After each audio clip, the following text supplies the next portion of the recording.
너무 뻔하잖아요. 결과가 너무 보이지 않나요? 우리 업보예요 사실. 선진입이라고 하죠. 선진입 많이 하죠. 뭐 예를 들어서 김포 묶었어. 야 이제 파주다.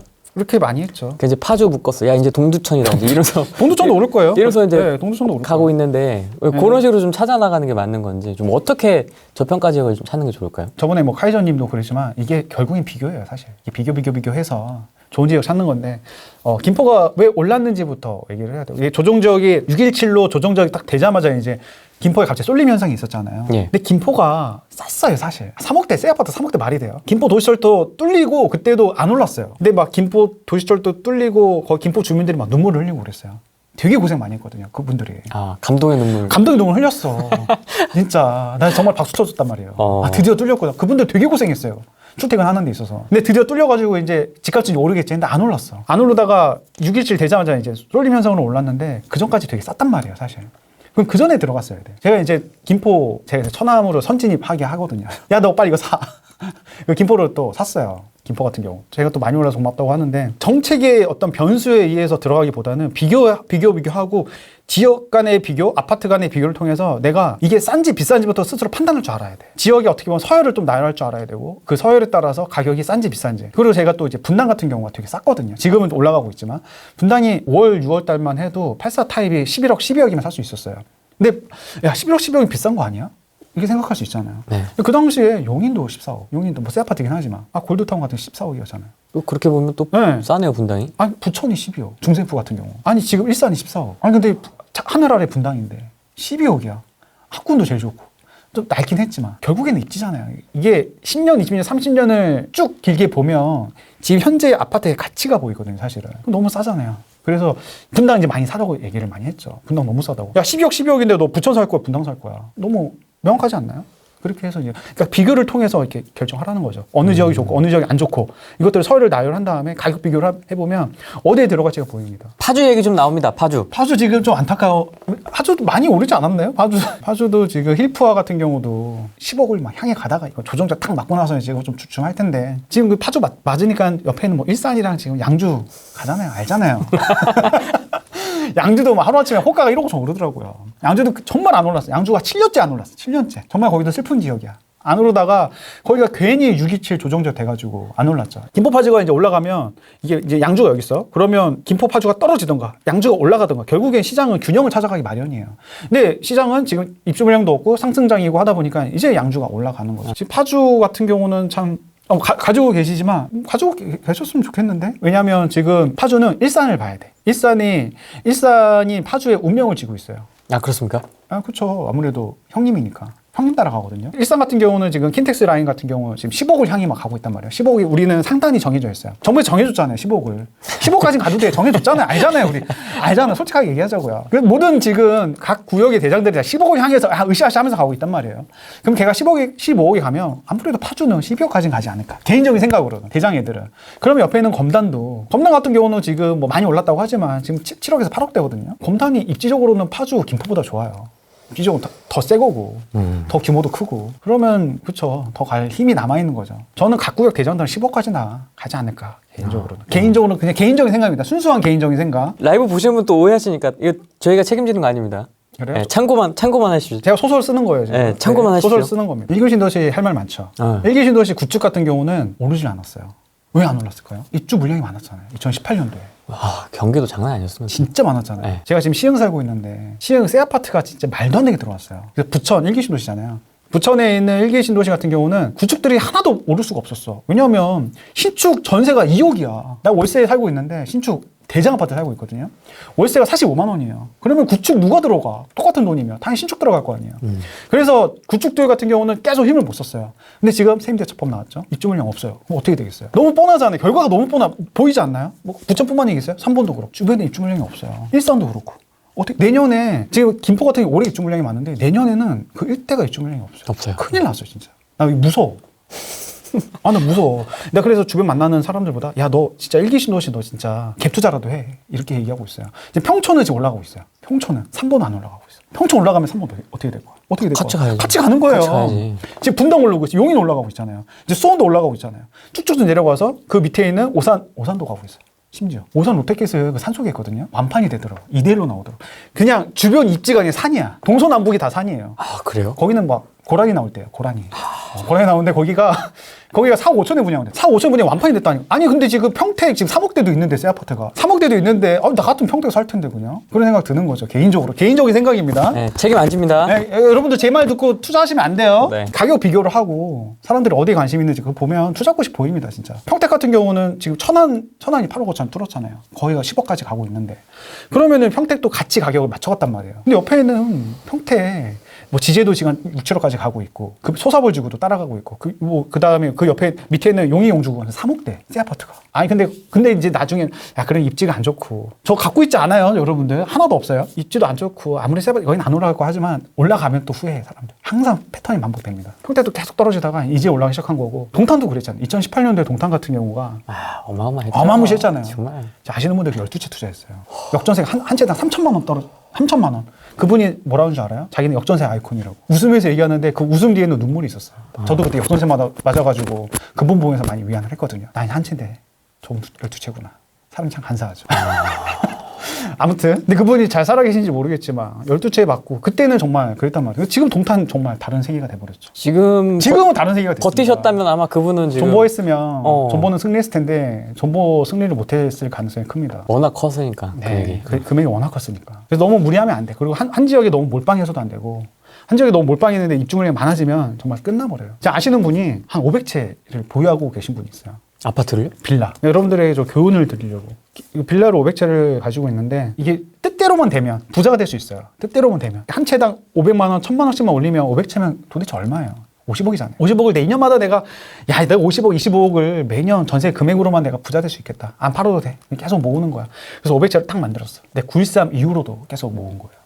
9.13 이후로는 임대 등록을 해도 종부세 합산 배제가 안 돼. 근데 그거를 간과했던 거죠. 그래서 종부세를 거의 10억 가까이. 그러니까 어떤 말씀을 드리고 싶은 거냐면 너무 이렇게 위험한 확신도 너무 몰빵해서 너무 내가 빨리 부자 되려고 이게 되게 위험한 거죠. 10억을 못 냈겠네요. 모르겠어요. 지금 뭐 잘 전세 금액이 또 올라가니까 또 올라가니까 어떻게 500개를 했을까? 네, 해결할 것 같아요. 아니 그럼 잘 넘어가긴 하는 거네요. 어떻게 보면. 그러네요. 세행대출법에 살렸죠. 제대로 살렸죠. 짐작이 안 될 정도로 지금 기세가 엄청난데. 좀 무섭죠 아무래도. 이게 천장을 뚫고 계속 가니까 아무도 정말 무섭고 언제까지 갈지도 아무도 모르는데 지방 같은 경우는 확실히 방향이 정해진 것 같고 아무리 조정지역이 됐다고 하더라도 이제 상승세 시작이니까 뭐 대전이라든지 대구는 많이 오르긴 했지만 대구 같은 게 2023년에 좀 공급 물량이 많아서 조금 위험해 보이긴 해요. 개인적으로 생각으로는. 하지만 여러 지역들 같은 경우는 이제 지방은 이제 시작인 지역들 많거든요. 지방은. 그리고 서울 수도권 같은 경우도 이게 7년째 상승했으면 어느 정도는 좀 공급 물량이 많으면서 좀 이렇게 자정작용도 있어야 되잖아요. 어느 정도는. 좀 쉬었다 가고 해야 되잖아요. 근데 무작정 막 미친 듯이 계속 올라가 버리니까. 또 전세랑 매매랑 붙어버리니까 또 갑자기 또 수요가 또 붙을 수 있는 여지도 또 충분해지고. 이게 전세 가격이 올라가면 거품이 어느 정도 사라지는 거거든요, 사실. 그래서 이게 사이클이 지방이 너무 빨리 올라가다 보니까 서울에 있던 유동성이 지방으로 쏠렸다가 지방이 너무 빨리 올라가니까 다시 서울 사이클에 와버린 또 그런 형국이 돼버렸어요. 지금 마용성도 지금 다시 올라가기 시작을 했거든요. 마용성은 이미 10억 벽 딱 뚫은 지 오래요. 못 뚫는다 했어요. 왜냐하면 대출 안 나오니까. 뚫고 있잖아요 지금. 필요 없다. 대출 필요 없다. 아니 돈 많은 사람들이 이렇게 많은 거예요. 뚫을 수 있었던 이유는 갭이 한 5억 정도면 살 수 있으니까. 마레프도 갭이 5억이거든요. 그리고 얼마 전까지만 해도 압구정이 갭이 7억 8억이었어요. 압구정이 바로 벌어지긴 했지만 지금 음마 같은 경우도 지금 전세가 10억에 나와요. 그러면 10억 있으면 살 수 있는 거잖아요. 뭐 10억이 되게 큰 돈이긴 하지만 예전에는 10억 16억이었잖아요. 그만큼 계속 뭔가 내 돈이 점점 투자금이 부담 없는 환경으로 계속 몰리고 있는 거죠. 그러면 상승할 수 있는 여력이 충분한 거죠 아무래도. 그리고 내년에는 아시다시피 3만 세대가 안 돼요. 입주 물량이. 무섭지 않나요? 근데 저는 이렇게 생각을 우리 업보예요 사실. 그렇습니까? 우리 업보예요. 이거 정부 욕해도 안 돼 사실. 우리 업보. 왜냐하면 이 사태가 일어난 거는 아파트가 귀해졌기 때문이거든요. 아파트가 왜 귀해졌어요? 서울시장께서 직권 해제를 다 해버렸잖아요. 그렇죠. 아파트 들어올 자리에 25만 세대 들어올 자리 다 날려버렸어요. 그 자리에 뭐가 들어왔습니까? 빌라가 들어왔어요. 빌라가 들어왔는데 제가 이거를 갖고 왔는데 2012년부터 2016년까지 재임 기간 동안 이 빌라 공급을 보여주는 거거든요. 빌라 공급이 굉장히 많았어요. 그전에는 만화에서 15,000세대만 들어오다가 2011년부터 빌라 공급이 4만 세대가 넘어가는 2015년, 2016년은 55,000, 45,000 빌라 공급이 재개발 해제가 되면서 그 자리에 다 빌라가 들어오는 거야. 그러면 빌라는 가격이 흔해지죠. 빌라는. 그러면 빌라는 가격이 못 올라가죠 당연히. 공급이 많아졌으니까. 아파트는 계속 공급이 안 되니까 아파트는 귀해지고. 우리의 업보죠, 사실. 왜 우리의 업보냐면 누가 뽑았습니까? 갑자기 뒤통수를 딱 맞네요. 누가 뽑았어요, 사실은. 근데 우리가 뽑았지만, 근데 그때 사회적 분위기가 자체가 뽑을 수밖에 없는 환경이었어요. 왜냐하면 2002년 이명박 서울시장이 뉴타운을 시작을 했잖아요. 예. 뉴타운을 시작을 했는데 그때 뭐 논평 뉴타운, 기름 뉴타운, 그다음 왕십 뉴타운을 시작을 했어요. 그때 강남북 균형 발전을 위해서 그렇게 시작을 해가지고 막 정말 아파트들이 들어오고 의리하게 막 들어오고 아파트 가격도 올라가고 막 했는데 근데 부작용들이 있었어요. 전면 철거를 해야 되니까 원주민들이 좀 쫓겨나는. 그렇죠. 사건 사고 많았죠. 용역 깡패도 있었고 그렇잖아요, 솔직히. 그러다 보니까는 사회적인 부작용들이 계속 생길 수밖에 없었죠. 정점이었던 게 2009년 용산 참사. 맞습니다. 용산 참사가 있었죠. 그분들이 권리금 때문에, 왜냐하면 그분들이 거기서 나가면 권리금이 다 사라지는 거니까, 개발이 돼버리면. 그리고 개발이 되는 순간에 뭐가 문제냐면 저가주택이 사라져요. 제가 2005년에 자취를 했는데 서울이었거든요, 강북구. 전세가 2천만 원이었어요. 전세가 3룸인데 전세가 2천만 원. 반지하긴 했어요. 근데 만약 재개발이 되는 순간 그런 주택이 다 사라지는 그렇죠. 거죠. 그러면은 2천만 원 어디가? 갈 데가 없어요. 그분들이 일단 저항을 하는 거고, 그리고 그분들이 살 곳이 사라지는 거죠. 이거는 사회적 문제예요, 사실. 그리고 상가주택 갖고 계신 분들, 다가구 주택 갖고 계신 분들, 월세를 받는데, 그러면은 집이 지어지는 동안, 부시고 지어지는 동안 한 5년 동안은 월세를 또 못 받아. 그리고 다가구 같은 경우는 한 15세대, 16세대가 살거든요. 그분들이 만약 월세를 뭐 100에 한 20, 100에 30 이렇게 돼요. 그 주택이 사라지면 또 어디 가요? 그때 용산 참사도 나고 해서 우리는 개발에 대한 피로감이 있었어요. 피로감이 있었어요. 계속 철거에 대해서 전면 철거 방식이 맞느냐, 그런 의문들이 항상 있었죠. 그래서 딱 서울시장이 딱 나오면서 난 아무것도 안 하는 서울시장이 되겠다. 다 기억하실 겁니다. 그래서 우리가 찍어줬잖아요. 그래서 맞잖아요. 우리가 찍어줬죠. 아무것도 안 하는 서울시장인데 정말 아무것도 안 했어요. 아무것도 했죠. 재개발 다 해제를 했지. 그거는 했습니다. 그리고 빌라를 놨군요. 그 자리에 빌라가 들어온 거예요. 빌라가 2009년부터 2007년에 아파트보다 빌라가 더 많이 올랐어요. 빌라가 1억대였는데 2009년에 2억이 됐어요. 2007년에 가장 많이 올랐어요, 빌라가. 그때 뉴타운 막 화랑기였고 막 재개발 아무 빌라나 사도 막 2배가 됐던 분위기여가지고 근데 재개발 이슈도 없어서 그냥 샀던 그런 분위기였어요. 그래서 빌라가 2배가 오르고 그때 2009년부터 지금까지 빌라가 계속 2억대. 평균 가격이 계속 2억대였다가 최근에 3억대까지 올라온 거예요. 아파트가 4억대에서 현재는 평균 가격 10억이잖아요. 아파트는 그렇게 올라갈 때 동안 빌라는 하나도 안 올라갔던 거죠. 근데 예전에 빌라도 많이 올랐어요. 근데 지금은 가격이 너무 벌어지다 보니까 이게 배불런 효과가 있잖아요. 비싼 거에 더 가치를 부여하는. 빌라 살면은 뭐 빌라 거지라고 얘기하고 가치가 벌어지면 벌어질수록 돈 없어서 들어가고 정말 어쩔 수 없이 들어가는 그런 형태가 돼버렸어요. 너무 안타깝죠, 어떻게 보면. 빌라가 지금 2억대, 3억대 되게 많아요, 2억대. 서울 중심군데. 서울 중심군데 빌라는 2억대인데 옆에 있는 아파트는 15억이야. 그런 지역 많아요, 현재도. 그러면 여기 내가 존버를 하면 아파트만 돼도 15억이 되잖아. 그런 식으로 해서 들어가시는 분들이 지금도 굉장히 많아요. 아니, 아파트도 지금 내가 당첨받으면 전매 기간이 이제는 10년이 될 수 있어요. 분양가 상한제는 이제 10년입니다, 최고. 그러면 어차피 수익 실현도 적어도 아파트 당첨받아도 10년인데 빌라 그럼 10년 존버하지 뭐. 10년, 20년. 몸테크네, 어떻게 보면. 몸테크 할 수도 있는 거죠. 그렇게 생각하시는 분들이 있을 수 있다. 예전 2007년처럼. 개인적인 상상입니다. 아니, 내년에 아파트가 3만 세대가 안 돼. 근데 2015년, 2016년도에는 4만 5천 호가 들어온 거야, 빌라가. 서울의 빌라가 얼마나 되신지 아세요? 80만 세대밖에 안 돼요. 아파트는 160만 세대가 넘고, 160만 세대에 2만 호가 들어오는 거랑, 80만 세대에 5, 6만 호가 들어온 거랑 느낌이 다르죠. 그러니까 빌라는 가격이 계속 주춤했던 거고. 아파트는 내년에 큰일 났죠, 또. 우리가 그 업보라니까? 우리 업보예요, 이거.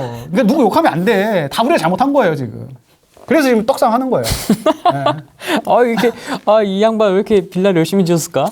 참. 그 업보가 지금 우리가 책임을 치르고 있고, 그걸 많이 했잖아요, 지금. 도시재생. 예. 도시재생을 했던 게 이제 너무 슬러머가 되니까, 야, 개발하자니까는 아까 말한 부작용 생기고, 개발 안 하자니까는 이거 너무 낙후돼 있고. 나비 그리고 있고, 벽화 그리고. 야, 뭐 하지 하다가 그 도시재생이거든요. 이도저도 아니에요. 이도저도 아니. 야, 개발하자니 부작용 생기고, 안 하자니까 너무 낡아지고. 이거 어떻게 하자. 그래, 도시재생 하자. 이도저도 아닌 게 돼서 정말 이도저도 아닌. 그래서 여기에는 돈이 들어갔기 때문에 혈세가 들어갔잖아요. 그래서 여기는 공공재개발도 못해. 혈세가 들어갔기 때문에. 맞아. 너무나 억울하고. 승인 안 해주더라고요. 안 해줘요, 네. 여기는. 어떻게 할 거야? 창신승인 어떻게 할 거야? 정말 노른자 땅인데. 상신승이. 큰일 났습니다, 거기. 거기가 선도지역이었잖아요. 선도지역이었죠. 네. 끝났죠, 이제 다. 재생이 끝났죠. 끝난 건가요? 다 거의 완료되는 걸로 이제. 그대로 온 것 같은데? 그게 끝난 거구나. 그게 이제 제일 첫 번째로 아무튼 그 홈페이지 들어가 보니까. 외관상은 똑같더라고요. 똑같습니다. 똑같습니다. 네. 좀 아쉽죠. 뭔가 이게. 우리는 성형을 원했는데 화장만 한 거죠. 그렇죠. 전면 철거 방식이 필요한 것도 있는데, 그러니까 뭐 이렇게 뭐든 좋을 수는 없는 것 같습니다. 뭐든 좋을 수는 없고, 이게 결국에는 우리가 모두 다 져야 될 책임인 것 같아요. 전면 철거를 하고 그로 인해서 우리가 모든 환경이 조성이 되고 인프라가 깨끗해지고 그러면 전체적으로 도시적으로는 좋지만 또 부작용도 있을 수도 있는 거고 그건 뭐 국가에서 어느 정도는 그 부분들은 책임을 지면 좋은데 지금같이 이도저도 아닌 거 하면 정말 이도저도 아닌 그 누구도 이득 보는 사람이 없어요. 그 누구도 혈세만 들어가고 점유철거 하면 누군가는 또 이득을 보잖아요. 아무것도 안 하는 것도 차라리 나을 수도 있고 근데 이거는 이도저도 아닌 상황이 돼버렸죠. 저는 모르겠습니다. 이거 어떻게 이거를 처리할 건지는. 숭이 쪽 인터뷰 보니까 그 원주민분들도 불만이 좀 있더라고요. 불만이죠. 아파트 지금 너무 환경이 공공재 개발도 안 되고 그러니까 계속 지금 집에서 비는 새는데 이게 끝났다고 하니 근데 거기는 참 너무 아쉽죠. 네, 너무 안타까운 환경인 거고 거기 또 전망대도 만들었더라고요. 네 전망대에서 우리를 내려보는 그 시선이 동물원의 원숭이 된 것 같다고. 맞습니다. 이게 뭐가- 전망대는 좋더라고요. 전망대는 잘 지었더라고요. 네. 이게 나한테 어떤 이득이 있는지 뽑음으로 인해서 어떻게 바뀔 건지에 대해서 상상하고 뽑아야 되는데 그냥 사람만 보고 그냥 이 당만 보고 어떻게 보면 이 맹신에 그냥 이 믿음에 그렇게만 안 했으면 좋겠어요. 좀 공약도 좀 보고.